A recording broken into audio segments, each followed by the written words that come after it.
All right, let's begin. Assalamu alaikum everyone. अपने phones जो है थोड़ी देर के लिए उनसे ब्रेक ले लें.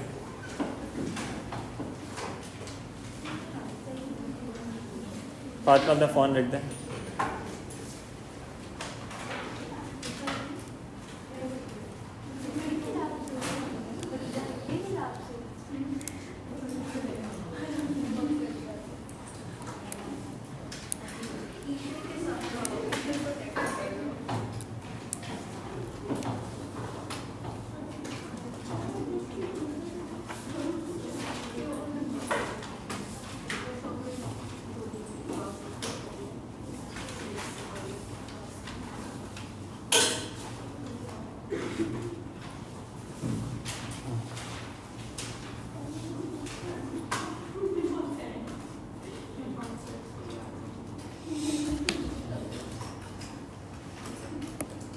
All right, चलें. Let's begin. In the last session, we talked about friction. Friction क्या होती है? It's a type of contact force. एक contact force का component होता था normal reaction. जी, खदीजा.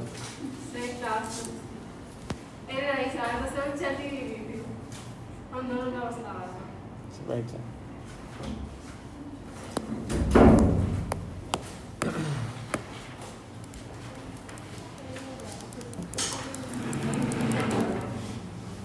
ओके, फ्रिक्शन हमने कल डिस्कस की थी. Friction is a type of contact force. एक कॉन्टैक्ट फोर्स का कंपोनेंट होता है normal reaction, the other is friction. Friction की हमने कल बात की. Friction is a force that always opposes the motion of an object. जिस डायरेक्शन में एक ऑब्जेक्ट मूव करने की कोशिश करे उसके ऑपोजिट लगती है और हमेशा सरफेस के पैरेलल होती है. ये दो कंडीशंस आपने याद रखनी है. मोशन को अपोज करेगी और सरफेस के पैरेलल होगी. ये हमने डिस्कस किया था. Then we said friction has a maximum value. वो maximum value कैसे evaluate करते हैं? Using this formula, F max equals mu times R. This is how you evaluate the maximum friction value. ठीक है? उसके बाद हमने देखा कि आपके पास 3 different types होती हैं, 3 different cases होते हैं जिनके आपको पता होना चाहिए कि friction maximum value के ऊपर उसमें होती है या नहीं होती है. एक limiting equilibrium. Whenever you have limiting equilibrium यानी कि ऑब्जेक्ट बिल्कुल मूव करने लगा है, in that case friction equals mu R. Friction अपनी मैक्सिमम वैल्यू के इक्वल होती है. Friction equals mu R. And the same applies when the object is in motion as well. जब ऑब्जेक्ट मूव भी कर रहा होगा तब भी फ्रिक्शन अपनी मैक्सिमम वैल्यू के ऊपर होगी. एफ इक्वल्स म्यू आर वहाँ पे भी होगा. इन दोनों केसेस के अंदर फ्रिक्शन की वैल्यू म्यू आर के इक्वल होती है, लिमिटिंग इक्विलिब्रियम के अंदर और मोशन के अंदर. ये दो आपके पास केसेस हैं.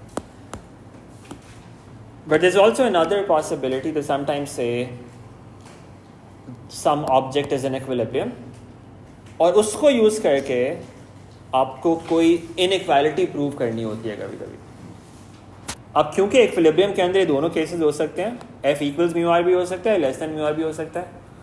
तो अगर सिर्फ इक्विलिब्रियम मेंशन किया हो और आपसे कोई इनइक्वालिटी प्रूव करने का कहे वो, तो आपको ये चीज़ यूज़ करनी हो सकती है, F लेस देन और equal to mu are.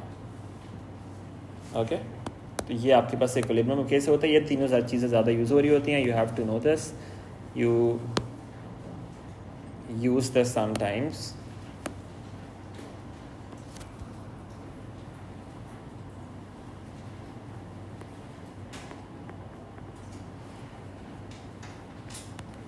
to prove some inequalities.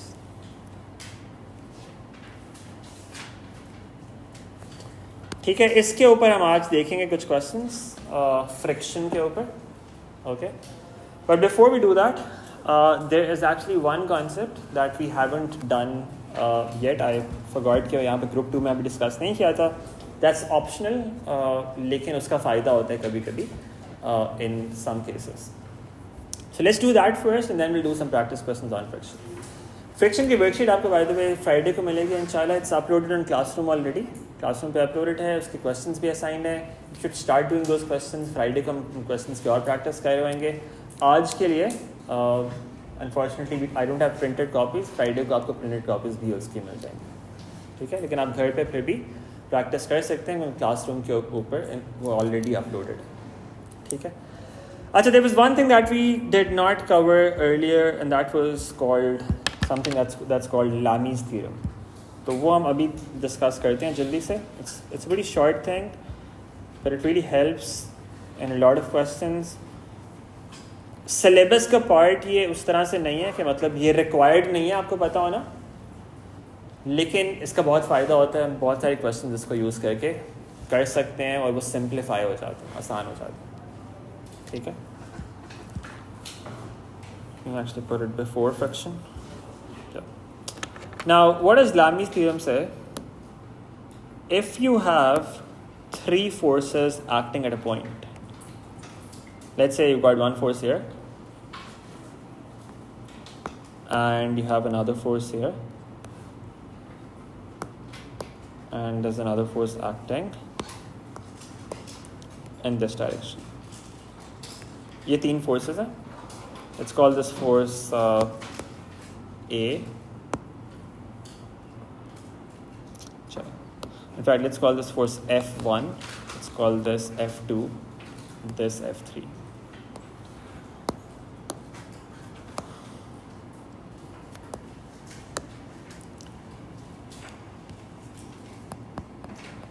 Now, when do you use this Lami's theorem? You need this situation. Three forces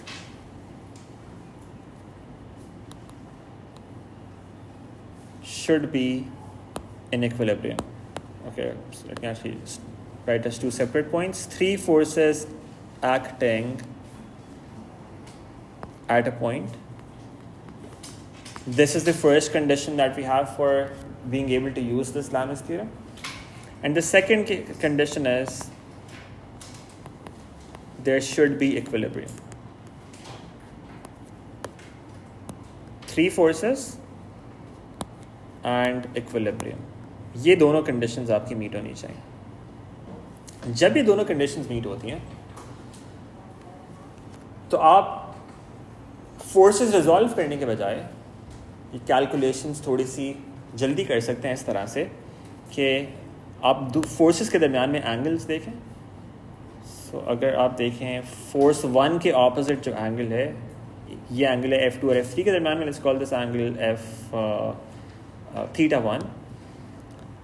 F1 और F2 के दरमियान में जो एंगल है, that's the angle that's opposite to F3. इसको हम कह देते हैं θ3. We have this angle, this is the angle that's opposite to F2.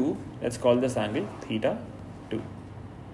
These are the three angles that we have between these forces.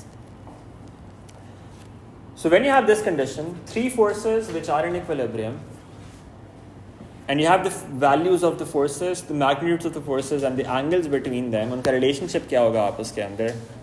It's going to look like this: F1 over sin θ1. This equals F2 over sin θ2. And that equals F3 over sin θ3.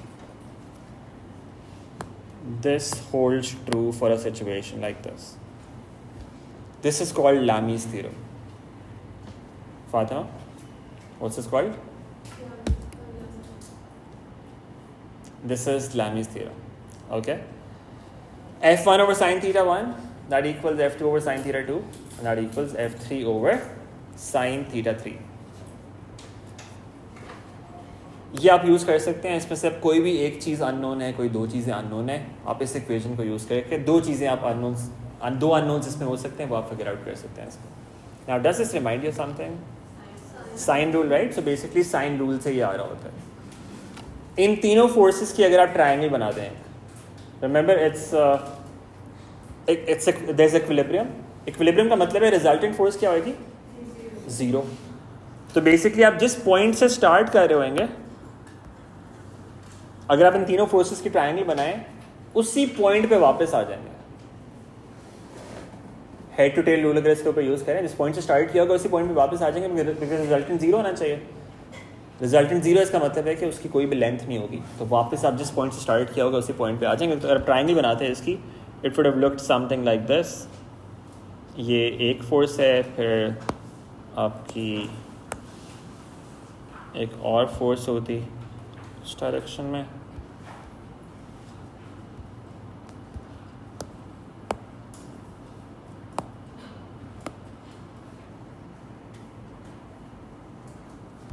Something like this. ये एक force, ये एक force. Basically जिस point से आपने start किया होता आप उसी पॉइंट पे वापस आ जाते। तो एक ट्रायंगल बनती है इस तरह से। एक फोर्स जो है वो F1 होती, एक F3 होती, एक F2 होती, दरम्यान में एंगल्स होते। तो उससे आपके पास ये रूल आते हैं, ठीक है। तो बेसिकली ट्रायंगल से आ रहा होता है, साइन रूल से ही आपके पास ये चीज़ आ रही होती है, ठीक है। वो ट्रायंगल आपको बनानी नहीं, that's just how this formula is derived, ठीक है। उस फॉर्म उससे आ रही होती है ट्रायंगल से। ये आपके पास एक फॉर्मूला है that you can use now. 3 forces acting at a point. 3 is important, why? Because मैं आपको बताया ट्रायंगल से आ रहा होता है, ट्रायंगल 3 फोर्सेज की बनती है। अगर ये 4 फोर्सेज हो यू कांट यूज दिस, ठीक है। 3 फोर्सेज होना जरूरी है और इक्विलिब्रियम होना जरूरी है। And these 2 conditions are met, you can use this theorem और इससे आप कोई भी अननोन्स फिगर आउट कर सकते हैं, ठीक है। Now let's do an example that will show you कि how this method is going to give you the result much quicker than resolving forces. जब ये दोनों कंडीशंस मीट हो रही हो तो रिजॉल्व करने से ज़्यादा आसान ही हो जाएगा। हमने कुछ क्वेश्चंस देखे थे 1 to 15। एक इस तरह का एक और क्वेश्चन था जो हमने नहीं किया था अभी, अच्छा दूसरी वर्कशीट है। 1 to 15 कर लिया था। Let's try this question number 4 from the worksheet. ये हमने क्लास में नहीं किया ना अभी। We did something very similar to this. Question number 15 was very similar, लेकिन 4 हमने क्लास में नहीं किया था अभी। Let's try this. इसको देखते हैं कि हम इसमें लामिस थ्योरम कैसे यूज़ कर सकते हैं।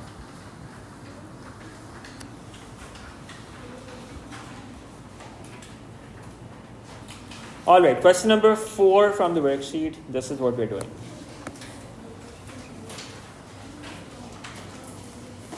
Each of 3 light strings has a particle attached to one of its ends.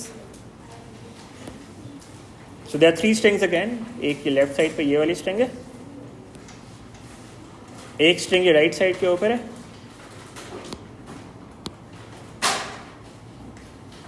ठीक है, और एक स्ट्रिंग आपके पास ये मिडिल में नीचे आ रही है। 3 स्ट्रिंग्स है आपके पास।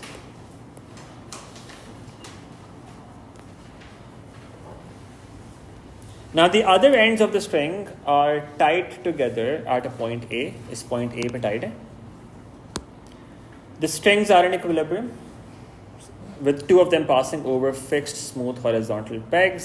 ये आपके पास pegs हैं 2, इनके ऊपर से वो दोनों strings pass कर रही हैं। With particles hanging freely, so equilibrium है, ये आपने देखना है। Weights of the particles, the angles between the sloping parts of the string and the vertical are shown in the diagram. सब कुछ diagram पे नजर आ रहे हैं। आपको W1 और W2 की values figure out करनी है।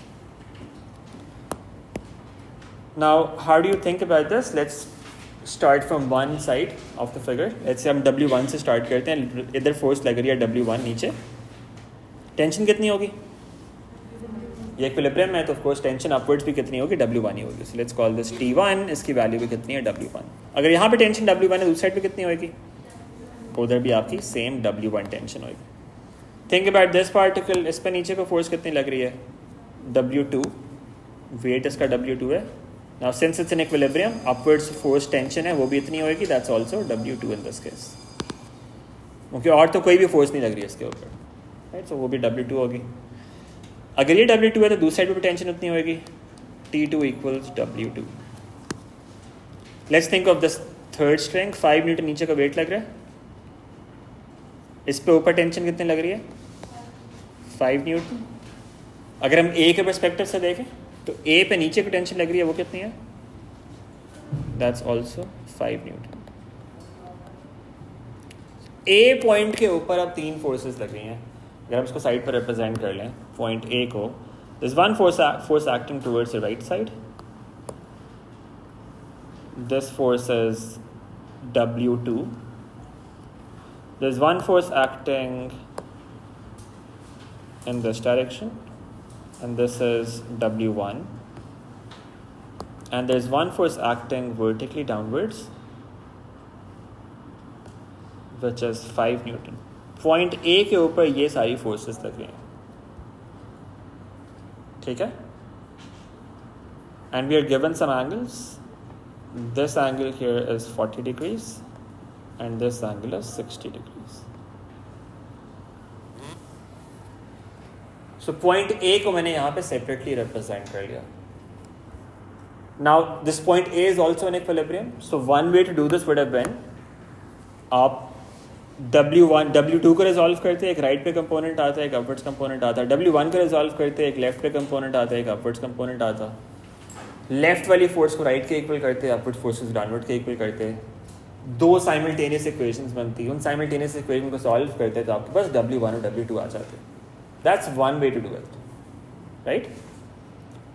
बट आप देखें क्या इसके ऊपर लैमिस थ्योरम वाली कंडीशंस मीट हो रही हैं. देयर आर थ्री फोर्सेस, तो वो कंडीशन मीट हो रही है. यहाँ पे थ्री फोर्सेस हैं. इक्विलिब्रियम है, इक्विलिब्रियम भी है. Both conditions are being met here. So you can also use Lami's theorem. How do you use that theorem? Forces के दरमियान में एंगल्स चाहिए आपको. W1 और W2 के दरमियान में एंगल कितना है? This angle 40 plus 60, that is 100 degrees. W1 और 5 के दरमियान में 180 minus 40, that is 140. And this is 180 minus 60, which is 120.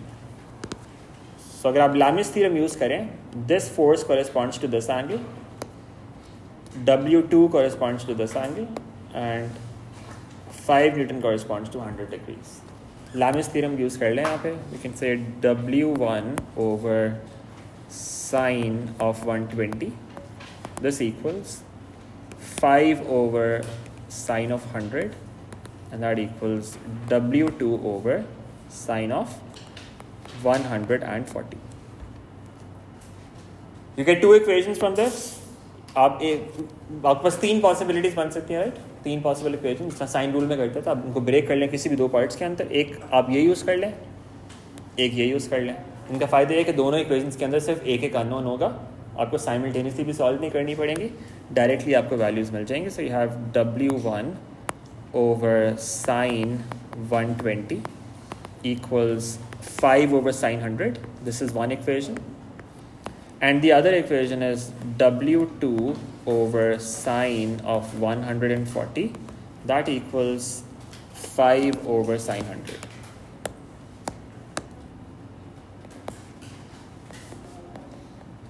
ये दो इक्वेशंस आपके पास आ गए. इनको सॉल्व कर लें. W1 और W2 की वैल्यूज आ जाएंगी. What's W1? 4.397, so that's like 4.40 Newton. W2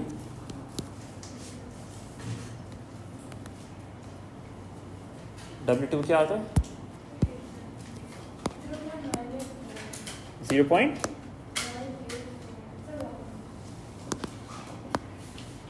Okay, let me actually simplify this first.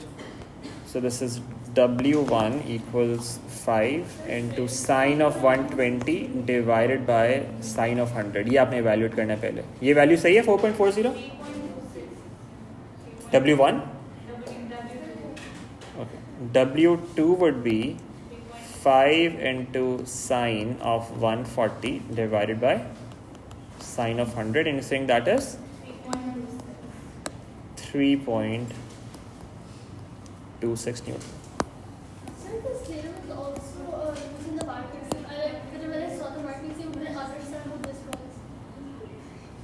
Yeah, so it's not part of a syllabus, but it's an acceptable way of doing this, of course. 4.40 and 3.26 Newton. ये आपके पास weights की values are.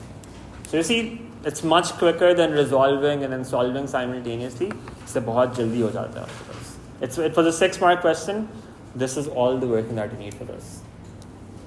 Resolve करते हैं तो वो थोड़ा लंबा हो जाता है. That's also fine. ये वर्किंग दिखा रहे हैं और दिखा रहे हैं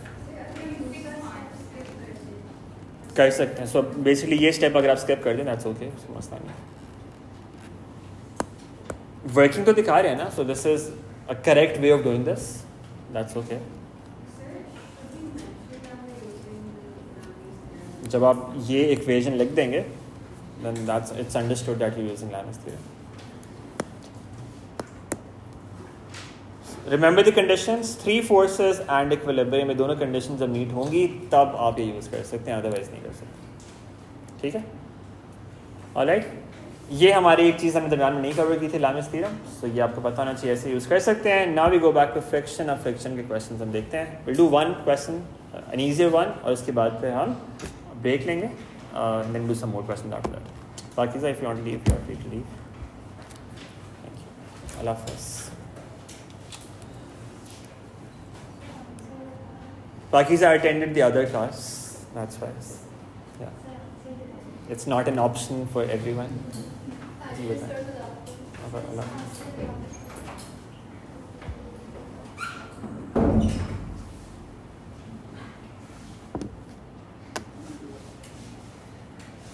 ठीक है?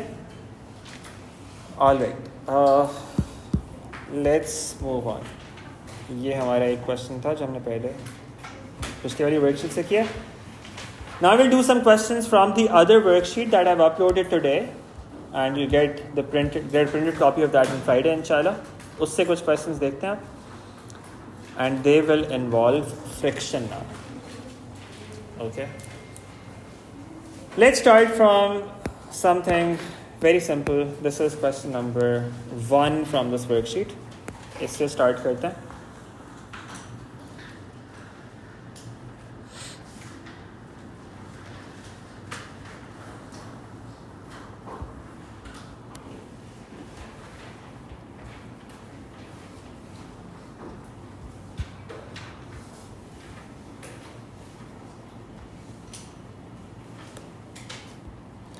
Alright, there's a ring of mass 1.1 kilograms that is threaded on a fixed rough horizontal rod. अच्छा, आप लोगों के पास वर्कशीट नहीं है तो I would just recommend एक दफ़ा आप इसको 1 मिनट लें और उसको पढ़ लें पहले अच्छी तरह. If you want, you can write down the important figures. Okay, हो जाएगा save. Yeah, you can write down the important values और diagram बना लें ताकि फिर आपके पास वो सामने हो when we're doing the question.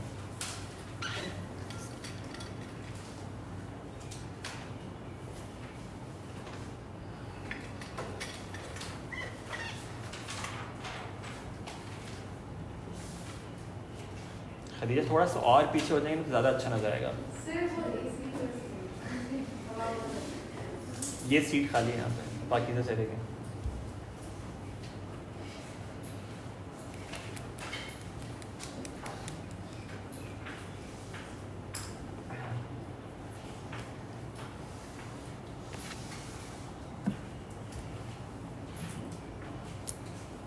All right, so we have this diagram. And there's a ring of mass 1.1 kilograms. This is the ring. It's threaded on a fixed rough horizontal rod. इसने बताया कि rough है, इसका मतलब है कि friction होगी. ठीक है? Weight कितना है? 11 Newton. Let's represent that here. This is the weight, 11 Newton. A light string is attached to the ring and the string is pulled with a force of magnitude 13 Newton at an angle alpha below the horizontal. वो आपको नजर आ रहा है, ये string है, string के ऊपर force लग रही है 13 Newton, angle alpha है horizontal के साथ. Where tan alpha is 5/12, तो यहाँ से आप angle निकाल सकते हैं if you have to.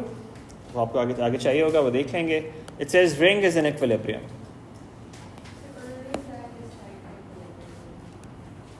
उन्होंने क्या कहा?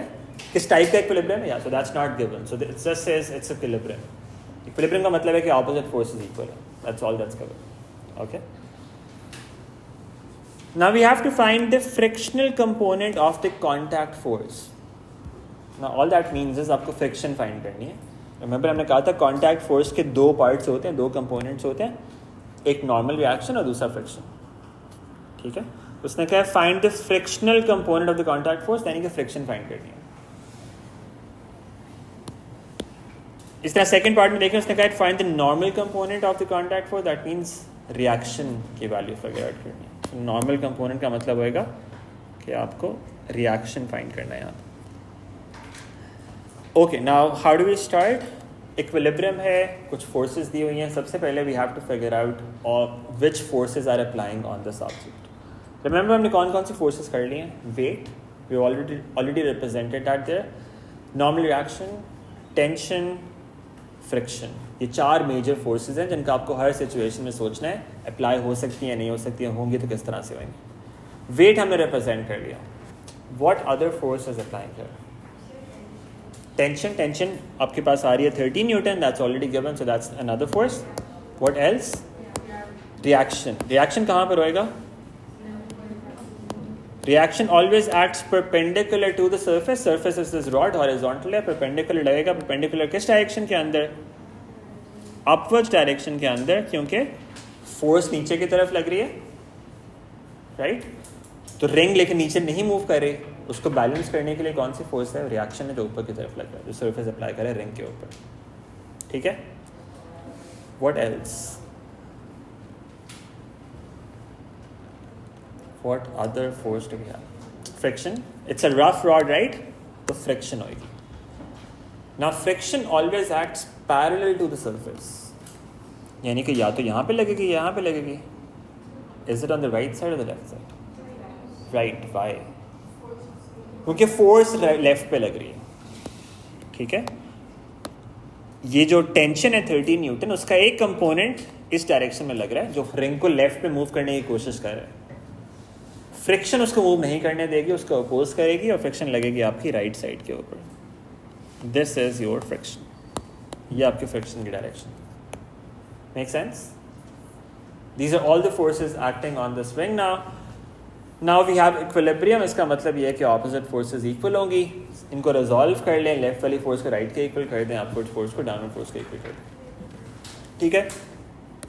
Only 13 Newton is acting at an angle. 13 के कंपोनेंट्स निकाल लेते हैं.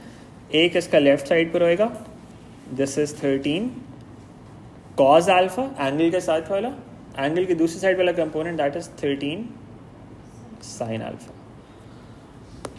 These are the horizontal forces F and 13 cos alpha, and these are the vertical forces R11 and 13 sin alpha. अब first part पे उसने पूछा फ्रिक्शन. फ्रिक्शन आपके पास horizontally आ रही है, तो आप सिंपली क्या करें? लेफ्ट वाली फोर्स को राइट वाली फोर्स के इक्वल कर दें. Why? Because it's equilibrium. So we say 13 cos alpha equals F. Alpha की वैल्यू इनपुट कर दें, आपके पास F आ जाएगी. F12 आ गया. अच्छा इसमें देखें, यहाँ पे तो उसने कुछ भी स्पेसिफाई नहीं किया हुआ कि आपको आंसर एग्जैक्ट चाहिए या किस फॉर्म के अंदर चाहिए. But sometimes you need an exact answer. उसके लिए आप ये कैलकुलेटर से एवेल्यूएट नहीं करेंगे, क्योंकि कैलकुलेटर आपको एग्जैक्ट वैल्यू नहीं देगा. tan इनवर्स 5/12 आप यहाँ पे देखेंगे, आपके पास एग्जैक्ट नहीं आएगा, वो डेसिमल्स में आएगा. तो अगर उसने आपकी रिक्वायरमेंट हो कि आपको एग्जैक्ट वैल्यू चाहिए, तो ये चीज़ हमें अक्सर करनी पड़ेगी यहाँ पे कि आपके पास दिया हुआ है tan अल्फा दैट्स 5/12. हमारे कंपोनेंट्स में क्या क्या चीज़ें आ रही हैं? cos अल्फा आ रहा है और sin अल्फा आ रहा है. Can we find exact values of sin alpha and cos alpha? Yes Alia?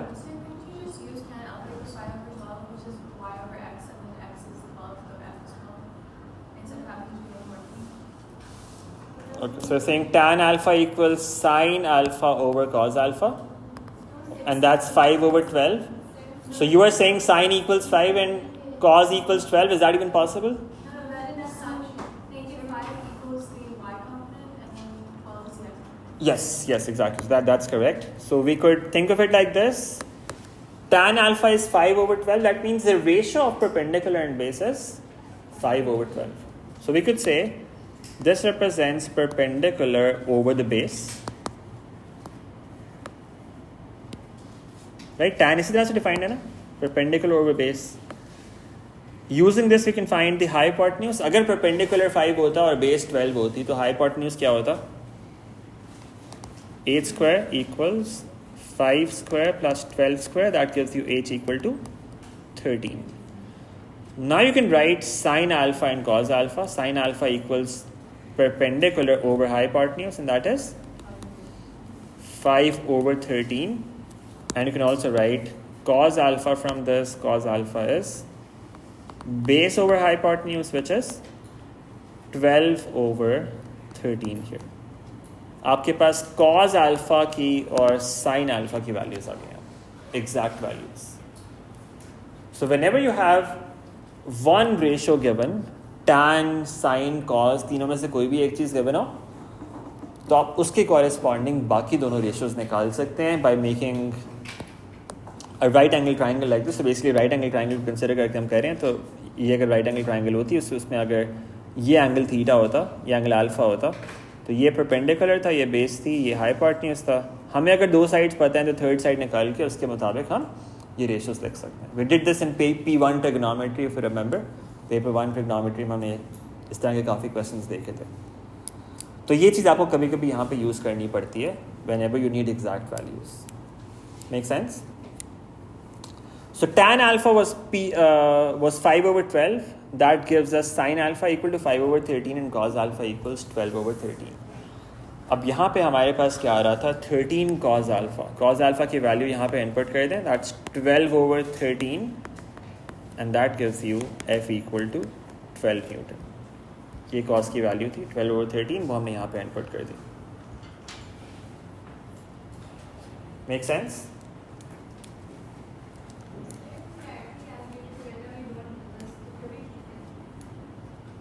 लेकिन जब उसने एग्जैक्ट वैल्यू कहा हो ना, स्पेसिफाई किया हो, then you are not allowed to use calculator to evaluate the angle.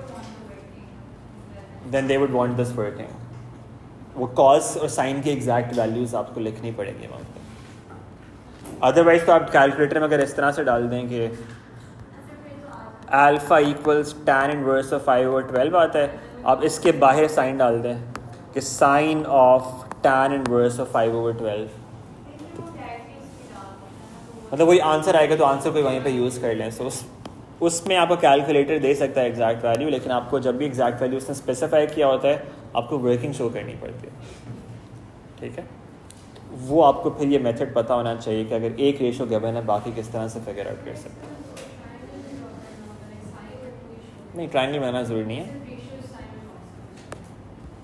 The necessary working is just this. Writing sin alpha is 5/13 and cos alpha is 12/13. ये आप दिमाग में करके बेसिक वो लिखते हैं. ये चीज़ लिखना बहुत ज़रूरी है कि 5/13 और 12/13 यूज़ किया आपने. अगर उसने कहा हो एग्जैक्ट वैल्यूज़ का, यहाँ पे कर सकते हैं, इस क्वेश्चन में कर सकते हैं, लेकिन अगर एग्जैक्ट मांगी हो उसने तो फिर आपको ये वर्किंग दिखानी पड़ती है, आपको ये वैल्यूज़ दिखानी पड़ती हैं, ये साइन अल्फा और ये cos alpha. Is that okay?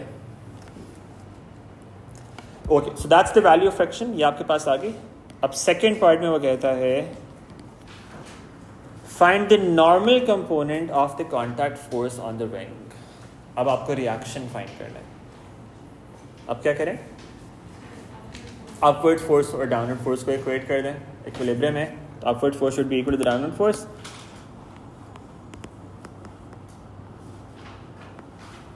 What do we get from this? R equals 13 sin alpha plus 11. R ऊपर लग रही थी, 13 sin alpha and 11, they were acting downwards. So R equals 13 sin alpha plus 11. Sin alpha की value हमने ऊपर calculate की हुई थी यहाँ पे. It was 5/13. वो इसके अंदर इनपुट कर दें. Plus 11 and that gives us 16. This is the value of R. That was reaction दिया गया. Make sense? Let's look at the next part. Now it says, given that the equilibrium of the ring is limiting. So now it's limiting equilibrium. Limiting equilibrium जब भी होता है तो क्या होता है? जब भी लिमिटिंग इक्विलिब्रियम लिखा होएगा, the first thing that should come to your mind is F equals mu R. Limiting equilibrium का मतलब है F की वैल्यू म्यू आर के इक्वल है. ठीक है, so you say limiting equilibrium है, that means F equals mu R. Given that this situation was limiting equilibrium, you have to find the coefficient of friction between the ring and the rod. So what do we do then? We have F and R, उनकी values input कर दें, इसके अंदर mu आ जाएगा. So we say part 3 f equals mu into r. f और r की values हैं हमारे पास. f was 12, r was 16, mu turns out to be 0.75. Alright, let's have a short break. It's 12:55, 1:55 we resume at 2 o'clock exactly. Alright, इस पर एक question तो बता दें. Any questions? No? Alright.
Sir मुझे एक बात बताएं, आप लोगों में से कितने लोग सर अली को जानते हैं? सर मोहम्मद अली केमिस्ट्री वाले, sir Mohammad Ali Amiruddin. Just want to do a survey.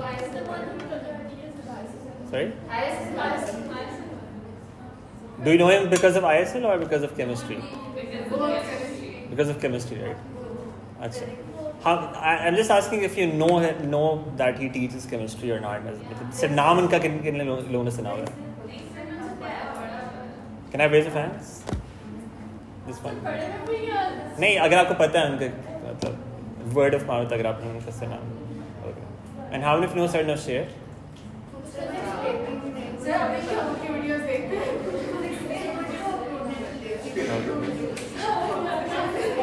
Sir Ali का आपने किस तरह से सुना हुआ है? उनकी एकेडमी की वजह से?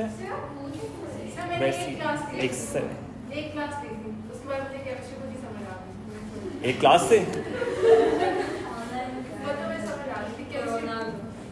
कोरोना वाले टाइम के ऊपर ऑनलाइन की वजह से? अच्छा. How many of you know CLC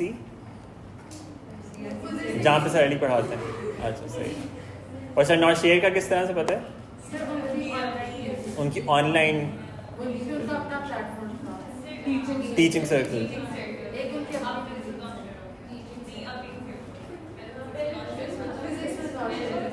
उनकी पहले YouTube पे उन्होंने काफ़ी अपलोड की थी. अब मैंने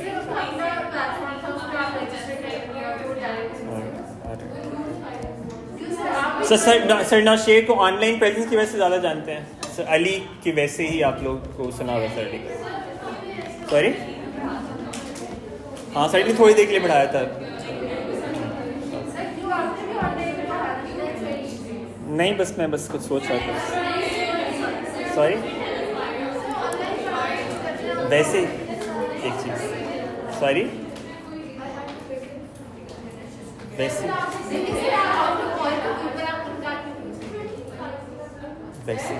I'm probably starting a session next term, तो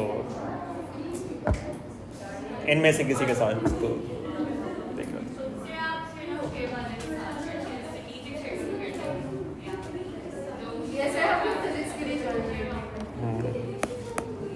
आप लोगों को तो मैं नहीं पढ़ा रहा वहाँ पे, आप लोग यहीं पे पढ़े क्लास. अच्छा, question number 18. Let's do this.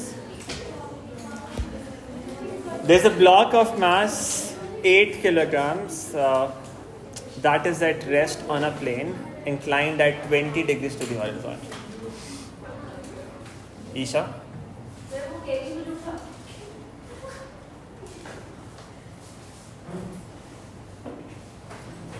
Okay, let's do this question and then we end. This is question number 18 from the worksheet. There's a block of mass 8 kilograms that's at rest. Rest का मतलब equilibrium है. Okay. On a plane that's inclined at 20 degrees to the horizontal. The block is connected to a vertical wall at the top of the plane by a string. So this is the block, it's connected to that vertical wall. 8 kilograms इसका mass है, the weight is 80 Newton. The string is taut. Taut का क्या मतलब है? It's straight, right? So इसमें tension होगी. अगर straight ना हो कोई string तो उसमें टेंशन नहीं होती, राइट. सो उसकी फोर्स अप्लाई नहीं कर सकती ऑफ कोर्स पर. टॉर्ट का मतलब है कि इसमें टेंशन है and it's parallel to the line of critical slope of the plane. So basically ये आपकी स्लोप है, उसके पैरेलल आपकी स्ट्रिंग की डायरेक्शन है. तो इसमें टेंशन लग रही है. टेंशन किस साइड पे लगेगी? अगर हम ब्लॉक के पर्सपेक्टिव से देख रहे हैं, सो ब्लॉक पे कहाँ लगेगी? Away from the block, that's to the right side. First part में इसने कहा the tension is 13 newton. So this value of tension is 13 newton. ठीक है. We need to find the frictional and the normal components of the force exerted on the block by the plane. So friction find करना और normal reaction find करना, and this is what we want. Now how do we start? What's the first thing we do? We represent all the forces acting on the object. कौन से forces act कर रही हैं? Weight हमने represent कर लिया already, that's 80 Newton. Tension भी represent कर ली. What else? नॉर्मल रिएक्शन जब भी सरफेस होएगा, सरफेस के ऊपर कोई ऑब्जेक्ट है, सरफेस के साथ कनेक्टेड है कोई ऑब्जेक्ट, तो उसमें रिएक्शन होता है. रिएक्शन यहाँ पे लगेगा इस साइड के ऊपर. This is R. What else? Friction. उसने यहाँ पे हमें कहा है कि रफ है नहीं है. It says it's a plane, but they haven't specified if it's rough or not. लेकिन आगे उन्होंने फ्रिक्शन की बात की है, राइट? तो कभी कभी तो वो स्पेसिफाई कर देता है कि ये रफ प्लेन है, रफ सरफेस है. Like in the last question उसने स्पेसिफाई किया हुआ था कि ये एक रफ सरफेस है. So in this question it said it's a rough horizontal rod. Rough लिखा है, इसका मतलब है कि फ्रिक्शन होएगी. कभी कभी स्पेसिफाई नहीं करता. Like in this case they haven't specified that there is friction, लेकिन वो क्वेश्चन स्टेटमेंट से आपको पता चल जाएगा कि फ्रिक्शन है, क्योंकि या तो उसने फ्रिक्शन का पूछा होएगा या फिर उसने कोएफिशिएंट ऑफ फ्रिक्शन पूछा होएगा. तो उससे you will understand that there is friction. जब भी फ्रिक्शन नहीं होगी और एक सरफेस इन्वॉल्व होगा, they will always tell you it's a smooth surface. तो जब फ्रिक्शन नहीं होगी वो हमेशा गिवन होगा कि ये स्मूथ सरफेस है. अगर स्मूथ नहीं दिया हुआ यू विल सी के या तो उसने रफ लिखा होएगा, अगर रफ नहीं लिखा तो आगे कहीं पे फ्रिक्शन का पूछा होएगा. Is that okay? यस सही बात. तो जब फ्रिक्शन नहीं होगी तो स्मूथ लिखा होएगा. ठीक है. अच्छा, let's look at the first part now. हमने फोर्सेस रिप्रेजेंट करनी थी सारी. आपने कहा फ्रिक्शन भी एक है. फ्रिक्शन लगती है पैरेलल टू द सरफेस. अब पैरेलल टू सरफेस ये भी हो सकता है और ये भी हो सकता है. Which direction does it apply? Left. इधर फ्रिक्शन लगेगी. How many of you agree to that? How many of you think it's going to apply to the right side? Okay. दोबारा, how many of you think it's going to apply to the left side? Yes, Amelia, why left? Because the block is going to move towards the wall, so... The block is trying to move towards the wall. String is tied to the wall. क्या block ऊपर जा सकता है? आप उसको खींच तो नहीं रहे स्ट्रिंग को? स्ट्रिंग को पुल तो नहीं कर रहे हो? वो तो बस उसके साथ टाइट है, ऊपर तो जा ही नहीं सकता block. Does that make sense? वो तो अगर आप ऊपर पुल कर रहे होते तो फिर ऊपर जाते ना. स्ट्रिंग के साथ, स्ट्रिंग तो बस वॉल के साथ यहाँ पे टाइड है. अब टाई की हुई है तो ऊपर तो नहीं मूव करना शुरू कर देगा वो किसी भी तरह से. That's one thing. ऊपर नहीं मूव कर सकता, नीचे ही मूव कर सकता अगर कर सकता होता. बट अगर आपको नहीं वो क्लियर हो रहा, आप देखिए फोर्सेस कौन सी लग रही है along the surface. Upward force is 13 Newton. Upward force is 13 Newton. नीचे वाली साइड पे भी फोर्स लग रही है यहाँ पे. वेट का कंपोनेंट, 80 का कंपोनेंट एक लगेगा इस डायरेक्शन के अंदर. If this angle is 20, remember this angle is also 20. ये कंपोनेंट क्या हो जाएगा? This is 80 cos 20 and this is 80 sin 20. Along the surface आपकी दो फोर्सेस लग रही हैं. एक फोर्स ये लग रही है और दूसरी ये लग रही है. आप देखेंगे उनमें से कौन सी बड़ी फोर्स है. जो इनमें से बड़ी फोर्स होगी उस तरफ आपका ऑब्जेक्ट मूव करने की कोशिश करेगा. फ्रिक्शन उसको अपोज करेगी. Does that make sense? What's 80 sin 20? 80 sin 20 क्या है? जो भी वैल्यू है वो आप देखेंगे 13 से बड़ी होगी. 27 point something. So it's bigger than 13. यानी कि नीचे वाली फोर्स ज़्यादा है. नीचे वाली फोर्स ज़्यादा है, ऊपर वाली कम है. तो नीचे मूव करने की कोशिश करेगा ब्लॉक. फ्रिक्शन उसको रोकेगी तो फ्रिक्शन कहाँ पे लगेगी? Friction is going to act in this direction. This is the direction of friction.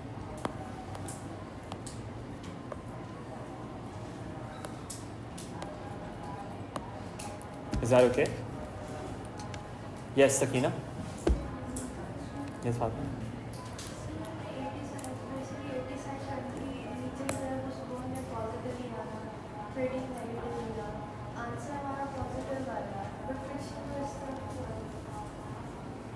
तो 80 sin 20 में से 13 माइनस करेंगे और फ्रिक्शन माइनस करेंगे तो वो जीरो हो जाएगा.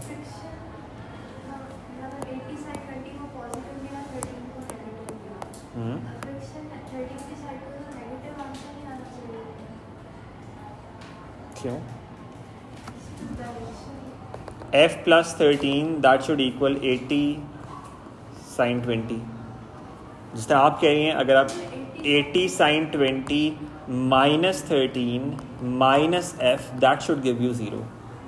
f की वैल्यू तो पॉजिटिव आएगी. तो उस तरह की फोर्सेस का नेगेटिव और इस तरह की फोर्सेस को पॉजिटिव लाना सही है। चलें, अगर आप उस तरह कर लें, राइट वाली को पॉजिटिव ले लें, f + 13 minus 80 sin 20, that should equal 0। F की वैल्यू हमारी नेगेटिव नहीं निकलनी चाहिए। क्यों नेगेटिव निकलनी चाहिए? अगर हम राइट साइड पॉजिटिव ले रहे हैं, तो सर -30 ले लें तो राइट साइड नहीं होता है, 80 sin 20 को एक पॉजिटिव। एक मिनट छोड़ो। अगर हम ऊपर वाली साइड पॉजिटिव एज्यूम करते हैं तो फ्रिक्शन भी पॉजिटिव लेंगे, 13 भी पॉजिटिव लेंगे। नीचे वाली साइड नेगेटिव लेते हैं तो 80 sin 20 माइनस हो रहा होगा उसमें से। या तो ये कर सकते हैं, अगर आप उल्टा करना चाहते हैं, नीचे वाली साइड पॉजिटिव लेंगे तो फिर 80 sin 20 माइनस 13 माइनस f हो जाएगा। That's still the same thing. Minus 0 के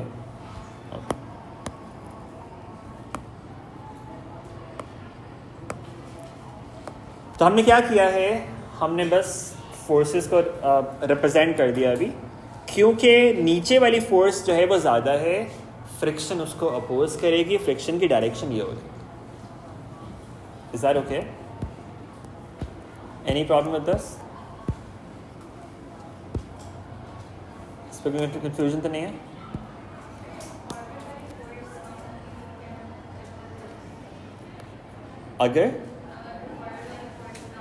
अगर ये वाली फोर्स कम होती टेंशन से तो फिर क्या होता? फिर हम कहते हैं कि फ्रिक्शन यहाँ पे लग रही है, लेकिन इस सिचुएशन में वो पॉसिबल ही नहीं था, क्योंकि वो स्ट्रिंग उसके साथ टाइड है ना वैसे, तो वो अगर ये वेट नीचे कम होता तो टेंशन भी कम होती।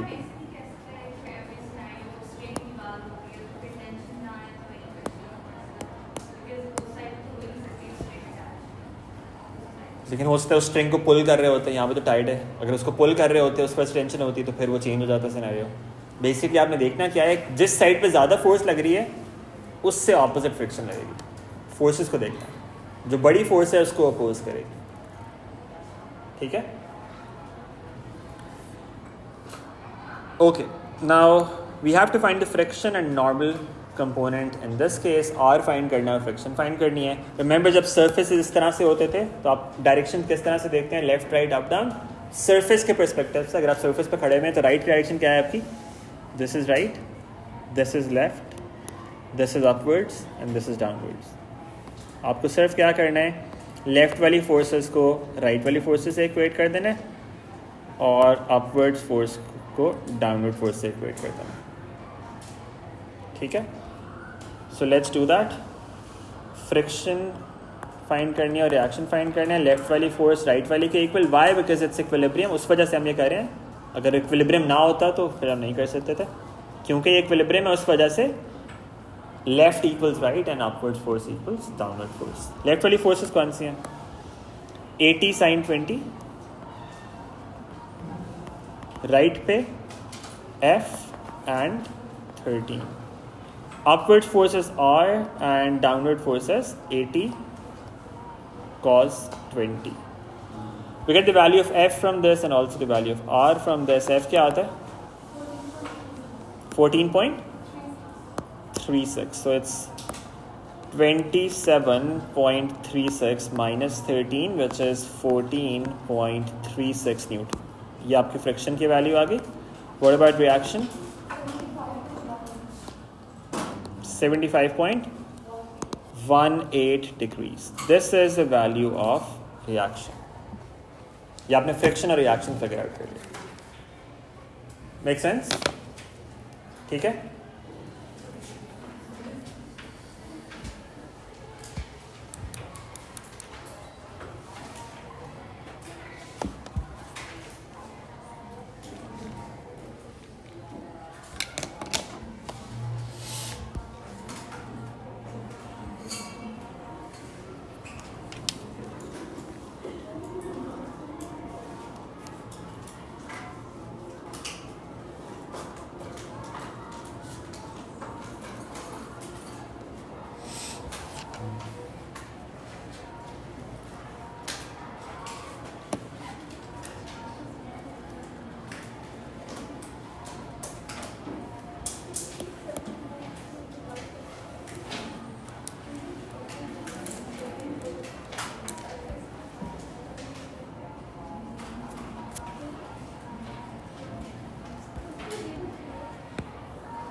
All right, let's look at the second part.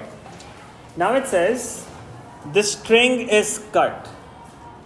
So there's no string there anymore. And the block remains at rest. The block remains at rest. But it's on the point of slipping down the plane. We have to find the coefficient of friction between the block and the plane. How do we do this? String is cut. There's no tension that therefore, okay? आपको अब क्या करना है? उसने कहा block remains at rest, but it's on the point of slipping. What does that mean? On the point of slipping का मतलब है limiting equilibrium. और जब भी limiting equilibrium होता है तो क्या होता है? F equals mu r. ठीक है, उसने इस फ्रेज से आपको ये बताया कि it's limiting equilibrium. F equals mu r. We have to find the coefficient of friction between the block and the plane. What do we do? We have the value of friction, we have the value of r. बस उसके अंदर input कर दें और mu आ जाएगा. हाँ, so there is no tension, लेकिन हमारे तो अपने तो फ्रिक्शन और आर्क यूज करना है ना.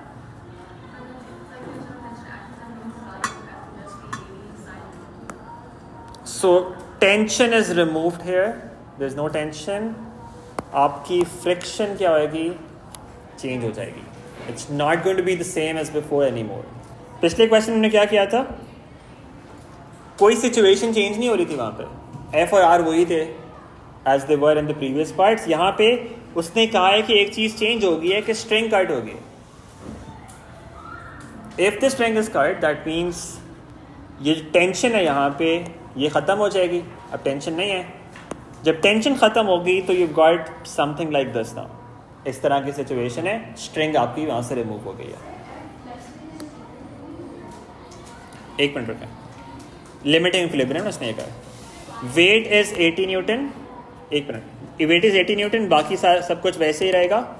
80 के कंपोनेंट्स आपके दो बने थे यहाँ पे. One was 80 cos 20 in this direction and there was another component in this direction which was 80 sin 20 and you also had reaction in this direction. ये आपके पास फोर्सेस थी इस केस के अंदर.